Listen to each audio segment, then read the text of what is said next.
Hey everyone, we are back. I'm so excited to be here. Welcome to More Than a Title, Episode 1.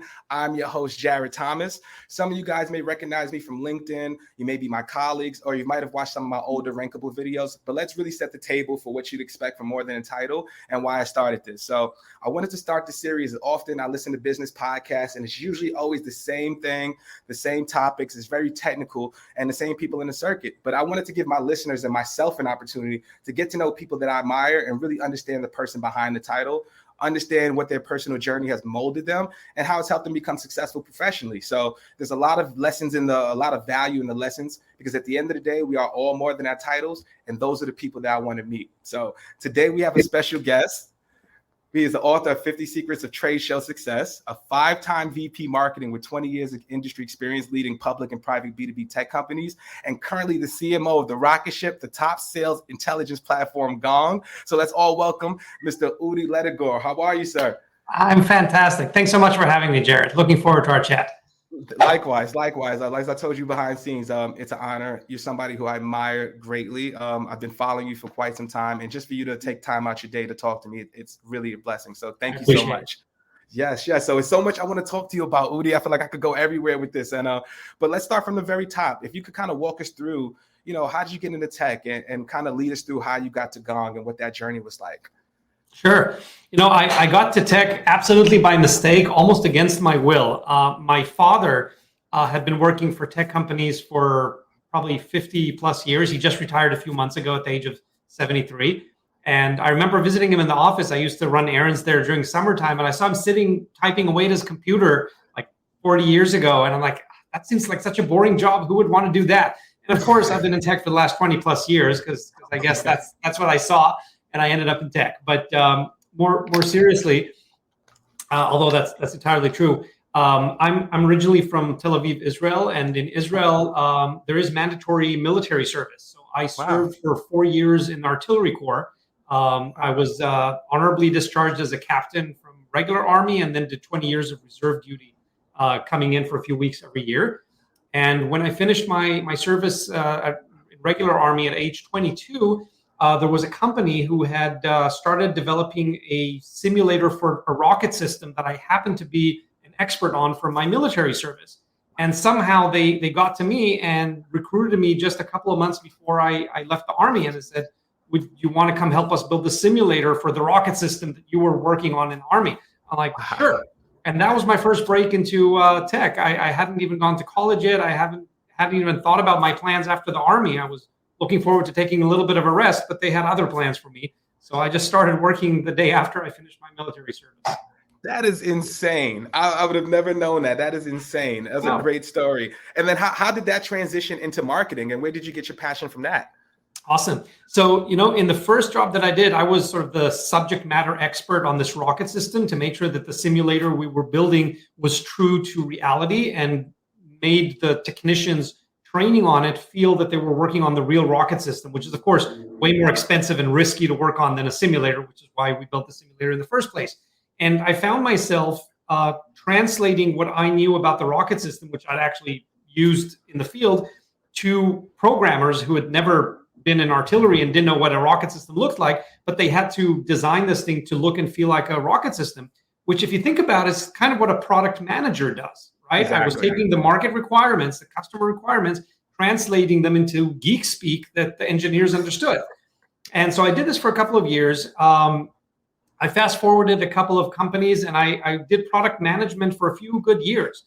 And while I was doing that at a company called Sarin Technologies, which is the world leader in technologies for the diamond industry, no less. So I went from military simulators to diamonds. And we created 3-dimensional scanners for measuring the quality and cut of diamonds. And while I was doing that, I found that I was enjoying my time with customers even more than I was enjoying my time writing the requirement documents for engineering. I enjoyed both parts, but I found I had a stronger affinity to the customer side. And essentially, I started building what then became the marketing function of the company. And after doing the PM role for 5 years, I went to my CEO and I said, look, I think we need a full-time marketing function, and I've got just the guy for you. I want to take on the role. And I said, give me like a few months. I'll hire a new product manager. I'll transition clearly the position to him. And then I want to take the marketing role. And he said, go do it. And I did it. And that's how I created for myself my first marketing position. That is amazing. What the lesson I love about that is that you went for it. You knew what you wanted to do, and you went straight to the CEO and said, hey, this is what I want to do. This is the perfect fit, and this is my plan. So anybody watching, like we have a saying at Hootsuite that I love is give it a try, right? Like, and that's what you 100%. did. Like you just jumped off and just said, this is what I want to do. And I think that's amazing, right? So I'm also very curious because I've been a Gong customer forever, right? So like I hate listening to calls. I cringe listening to my calls. We all do. Right? Like, so I love the transcript. I love everything about Gong, but I'm curious, what was your first impression of Gong? Like, and what was the conversation with like the CEO? And even second part to that question, what is the CMO interview process like? Awesome. So yeah, again, I've got, as you might expect at this point, kind of a off the beaten path answer for you. So Amit Bendov, our co-founder, fearless leader, and CEO at Gong, he and I have worked together on and off at 3 different companies for the past 24 years. Wow. Yeah, and we were not teenagers when we started, I swear. So he and I had worked together in the early 90s at a company called Click Software that went public on NASDAQ, eventually got acquired by Salesforce for like $1.5 billion. 10 years later, he hired me to be his right-hand man and build a marketing team at a great Israeli company called Panaya that eventually got sold to an Indian IT giant called Infosys for $250 million.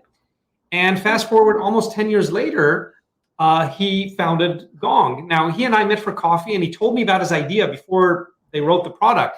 And I said, wow, that sounds amazing if we could pull it off, but the technology, I just don't know if it exists. And he said, well, we'll go build it. And then he calls me back 6 months later. This was July of 2016. And he said, hey, Udi, remember the crazy idea I told you about 6 months ago? Well, we built the product. We rolled it out to 12 beta customers. And 3 months later, we told them we're shutting it off unless you start paying us. And 11 out of the 12 wrote a check. Wow. And so he said, I think we have early product market fit and we should start marketing this thing. Can you come help us? And I said, sure. What have you been waiting so long for? So I dropped everything I was doing. I was consulting some companies at the time, and I quickly divested them from my time and came to join Gong. So that was my interview. The CEO called me and asked if I could come help.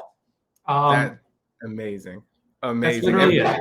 And for those who may not be in the industry, let's just talk about the problem that Gong solves, right? So as a sales rep, I've been a sales rep for 10 years, right? And an interesting stat that I've pulled, that I saw, I forget what publication, but 77% of all sales folks fail within their first year, right? And what Gong does is allow you to be more successful by understanding what those customer pain points are and really just dive deep into your filler words. Like, what can you do to improve? And it really helped us because I also saw another stat that I think businesses don't profit from their sales rep until year 2. So that's insane too. So they correlate, and it was a big product in the market, and you guys solved it, and you created your category.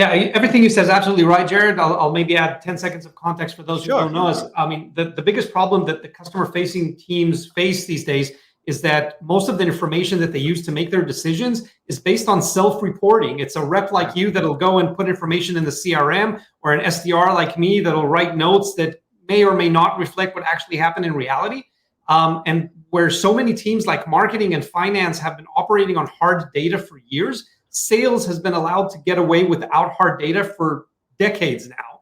And Gong is changing that with our reality platform that all customer-facing teams can use to use reality instead of opinions to base their business decisions on. And this can help you close more deals, improve your sales skills, and really understand what's happening in your business environment. So that was the end of the shameless plug for Gong. No, I'm ready to drop the mic, but I'll break my computer. I don't want to do it. Jared, you asked me how did I respond when I saw the product? So when Amit called me in July 2016, he showed me an ugly ass version of the product. It was like so basic. Our CTO, Elon, literally wrote this in a coffee house. He sat in a coffee house and coded the first version of the product. It was the ugliest thing you've ever seen. But my jaw dropped because I saw that what Amit described to me 6 months earlier was now a reality. And I immediately understood that this has the potential to change an industry. And boy, am I glad I was right. Oh my goodness. Talk about a betting on yourself, right? Like that's a key to everything. And like, I'm curious too, why I'm a big fan of Gong and yourself. I feel like you operate on a different system than most B2B brands, right? And when I think of B2B and how I say to like my friends and teammates, it's boring business, right? It's the same model. It's the same context. It's the same website. Like you said in Chris Walker's web interview, same color palettes, all of that stuff. So where did you get that, like, where did you get that attitude or mentality to dare to be different in this space? And how has it really reflected, and how has it helped Gong as a whole? When I came in to interview with Amit, not for this job at Gong, but many, many years ago for the job at Panaya, I walked into his office and he had one of those cork boards behind him. And there was only one thing tacked to it. It was this cartoon of one of those signs like you see when you're driving on a highway and there's this little town in the middle of nowhere. So there was one of these signs and the sign said, "Welcome to Nobody Cares, population 8 billion. And that stuck with me ever since then, because that is Amit's approach to marketing and to building products. And it has become my approach to marketing. You have to assume that the world doesn't care about your product release version 2.0.7. Nobody cares.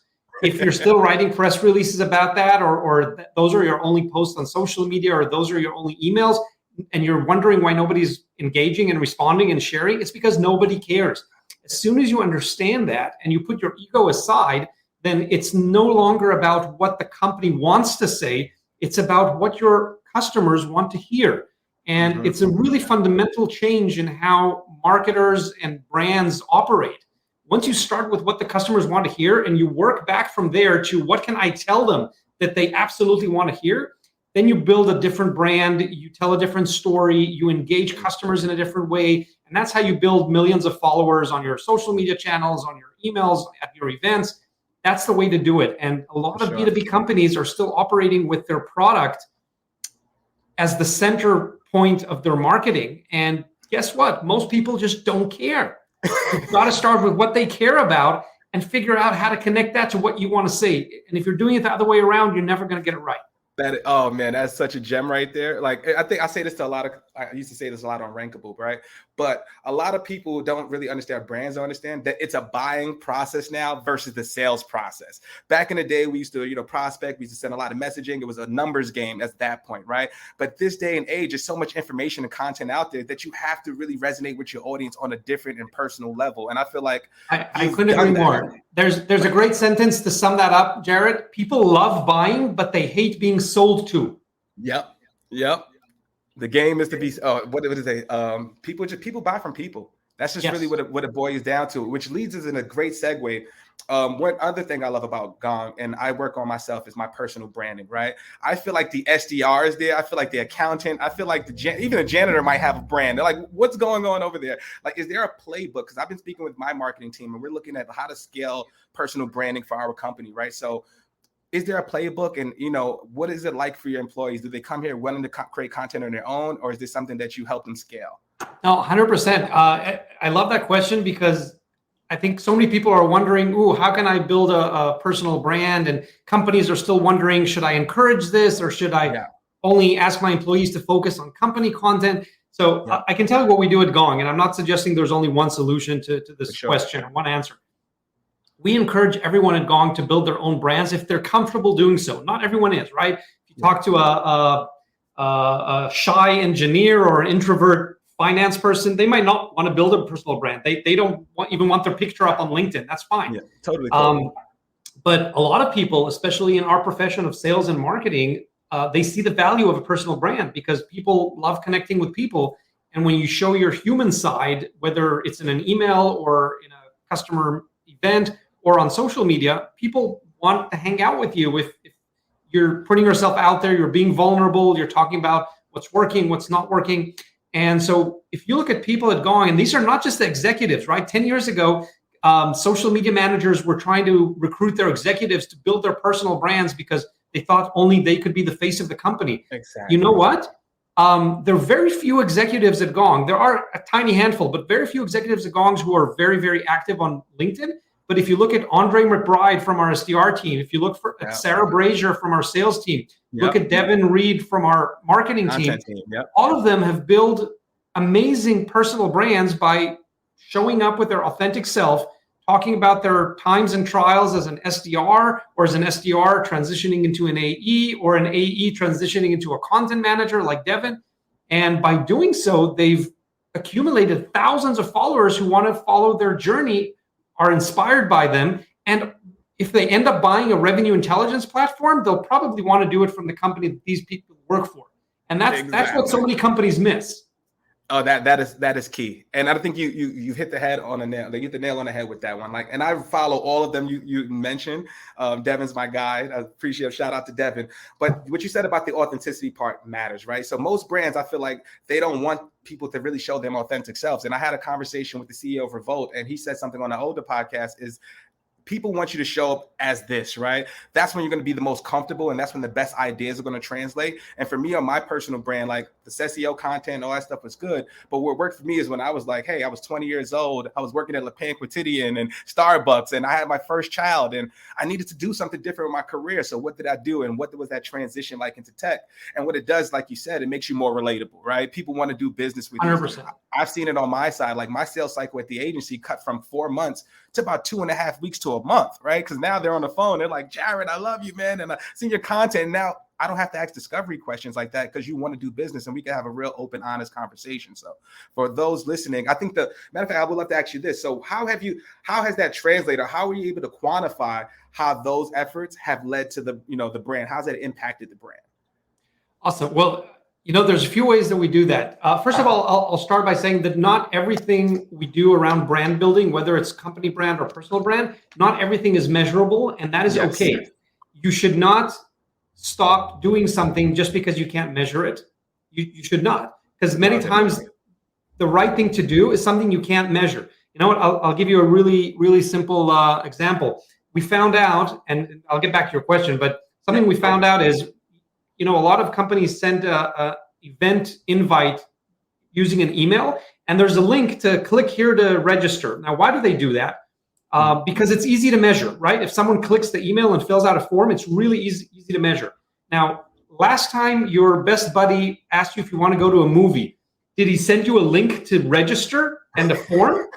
I'm guessing, I'm going out on a limb here, I'm going to guess that's not how your best friend invited you to come to a movie, right? Never. He texted you, or maybe send you an email if you're on that sort of relationship, and said, hey, you want to come to a movie tonight? And you probably responded, yeah, sure, count me in, right? That was it. Now, why don't businesses talk to their customers that way? So we decided to experiment. We said, to hell with measurement, we're going to send out an email from Danny Hutto. Danny is our events manager at Gong. He used to be an SDR, and I hired him like 4 years ago. He was an amazing SDR, and then he wanted to transition to the marketing team to manage our events. So we let him do that, and he's been absolutely fantastic. And we had the idea, what if we just send out an email from Danny saying, hey, Jared, I know you came to our last event, and if you found it useful, I wanted to let you know we're having another one next month. I haven't even put up the website yet, but should I count you in and register you for it? If you want to come, just reply to this email, say yes. And the first time he hit send, within an hour, he got 700 replies saying yes. Wow. Within an hour, 700 people said yes. And we're like, wow, how has nobody done that before? And then we sat for like an hour and figured out with marketing ops how to get them registered and measured and all that crap that who cares about. But we just created a beautiful human experience for 700 people who wanted to attend the event, but probably would not have filled out a form. We didn't even have a website. I didn't have a form to send them to. So they just hit reply, yes, I want to come with you to the movies. And they all showed up at the event. So that's my point about do the right thing, even if it's hard to measure. Because I think sometimes marketings restrict themselves to doing things that are easy to measure at the expense of doing the right thing. So that was one example. But now back to your question on brand. Wow. When you look at the performance of the people that we mentioned, they're not only building fantastic brands, they're also fantastic performers. And so if you want to take those anecdotes, they're actually doing better than the average rep or average SDR or average marketer, right? That's number one. Two, at Gong, we have a pretty elaborate, simple, but it's elaborate social strategy that combines both individual people posting their own content and sharing Gong content, as well as the Gong company page sharing our own content. And we do have ways to measure the impact of that. I'll give you one really basic one that works really, really well. And I'm happy for everyone to steal this, okay? So how do we convert anonymous readers on, say, LinkedIn into known leads that we have their emails? Ever wondered how we do that? So here's how we do it. Big secret revealed, right? If you look at any Gong Labs article that Devin puts out there, right? He'll publish an article on LinkedIn and it'll usually get thousands and thousands of readers. Now, and we don't know who they are because that's how LinkedIn works. You can't gate an article. Everyone can go in and read it. In the middle of each of those articles, and there's hundreds, and we do the same trick every single time. In the middle of the article, there's a call to action. If you're enjoying this article on how to have better sales conversations over Zoom, you'll love this cheat sheet we created for you, which is the 10 tips for having better sales conversation. Click here to download it.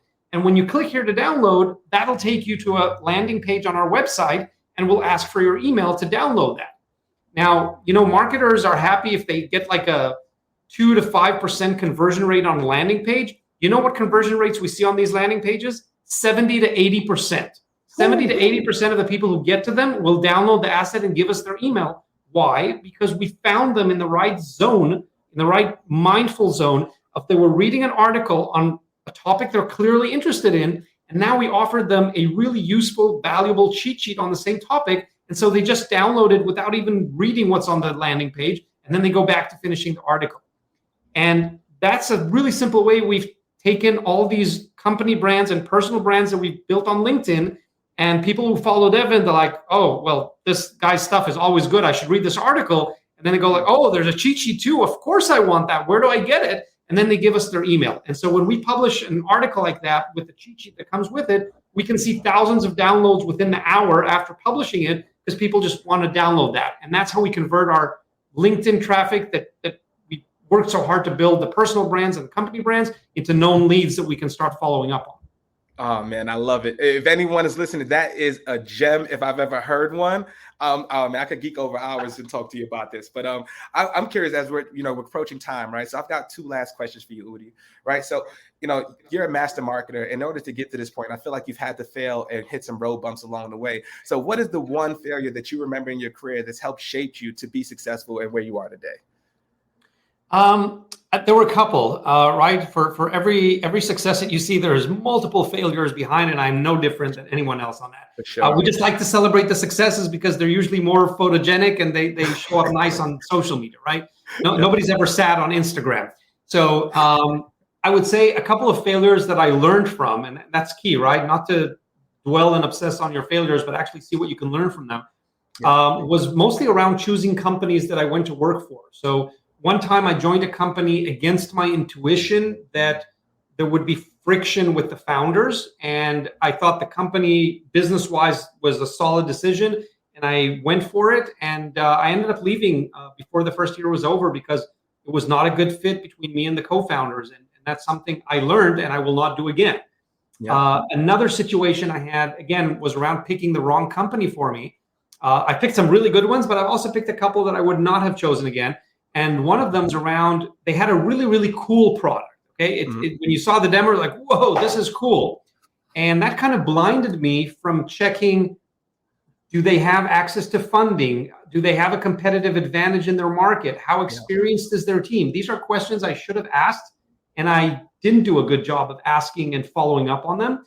And I ended up joining because the product was really cool. The founder seemed really nice. And I ended up learning the hard way that those questions were really important. When they needed funding, they did not have access. Their product did not have a competitive advantage in the market, and the team was inexperienced in solving for those problems. So the company did not do well. So those are some things that I've added to my personal checklist and mental note for when I join a company now. This is the type of due diligence I need to do about the founders, about their experience, how they are on the human chemistry level. Do they have access to funding, and do they know what great looks like? That's amazing. And I think we've all gone through that, right? I think you have to, especially with choosing companies. Like I chose a programmatic company one time that didn't use data in their platform. I'm like, what the heck? But I needed the money. I had a kid. It was like, I just got to go for it, right? Like, so it happened to the best of us. Absolutely. And that's why I love like where I'm at right now, because like I love being able to be my authentic self. Like I show up to conversations like this. I'm on calls with you. I'm on calls with my clients, and I'm like this, and I'm my best self when I'm like this. So being able to do that, authenticity matters. Please encourage your employees to be themselves, because that's when you can get the best results, right? It's not about what they look like. It's about the result they achieve, right? So that's what I'm all about. And then Udi, last question for you, right?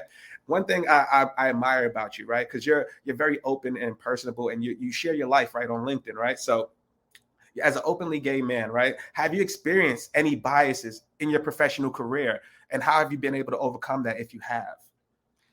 It's a great question, Jared. I'm happy to talk about it. I don't know that I have a lot of great lessons, because I've been very lucky and fortunate to not have experienced bias in my personal life or professional life. I'll put it that way. I've not experienced any sort of discrimination in my professional life. I've been really lucky to work for fantastic tech companies along the years. I've been openly gay at all of them. I bring my husband to the company events. I celebrate my kids' birthdays, and I post on LinkedIn our family costumes for Purim every year, which is the Jewish version of Halloween, for those who don't know it.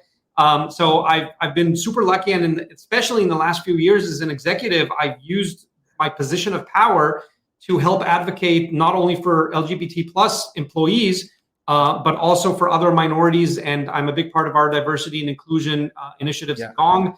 And I'm a big voice for folks who are not yet in these positions of power, and want to see, I guess, inspiring examples of how they can get to positions of power, and just to use me as a channel to make asks for management, or to use the company channels to post about political or social topics that we think are important, and we take a stand on them. So I love using that position of power that I have to do good, and I wish everyone did that. That's amazing. And representation matters, and it's so needed in today's space, right? Like for me, obviously, when I first started on LinkedIn, I think a goal of mine was to drive sales. I'm like, how can I convert sales, right? But then I thought about it, right? If authenticity has a strategy, then how authentic is it, right? So I was just like, man, I have to share my story, man. I have to just get this out there. And what matters to me is that when I came in the industry, I didn't have many Black mentors, right, in the space. There was only a few of us. I go to a conference and maybe two other Black employees, and we just look from each other from across the room, and just like that connection there. And that's my goal, right? I want to be able to show people that you can still be cool. You can be yourself. I can listen to hip hop, and I can still be a great marketer. I can still do these things, right, and still be myself and really perform at a really, really high level. So that's something that's very important to me. And the fact that you said that, I think we all can learn from that. No, I think people like you that share themselves out there and put out there the successes and their struggles, it not only inspires a lot of other people to go down that route, it's also way cheaper than therapy. So I recommend it to everyone. It is. It's my journal. And I look back at it, and like, it's certain things that I've manifested, certain things that I wanted to do, and they just come to fruition, man. And just to have that support, man. I'll share one story before we go. But some guy, I talked to him one time on a DM, but he tagged me in a post, and it said, anything is possible. He DM'd me as an artist, that he's an artist, and some big person bought his art for a big amount of money. And it was a lot of my content that inspired him to be on LinkedIn to help that sale happen. So like that made my heart melt. And that's what it matters. It doesn't matter about the likes, the vanity metrics, none of that stuff, but it's the real stuff that matters. So Udi, and if anything is a testament to that, is this conversation right here, because we have never met. I've just followed you on LinkedIn, and I'm so glad we did it. Social, and I'm honored and privileged for you to be the first guest. We're gonna touch base. If you're ever in Atlanta, New York, Udi, you got lunch, a beer, whatever you want, man. Let me know. I would love to meet you in person. And just thank you for taking the time to chat. And for all those listening and commenting, I love you guys. I've seen a lot of my colleagues. I've seen a lot of my family. I love you guys more than anything. Thank you for supporting. Next week we've got Duarte Garrido, who's the head of social globally for Coca-Cola HEPs, which is amazing. So he's a great brother. Please connect and follow with him. And thank you again, Udi, for your time, and thank you for joining More Than a Title episode 1. So we see you guys next week. Thank you so much, Udi. Much love, man. I'll talk to you soon. Take care. Take care.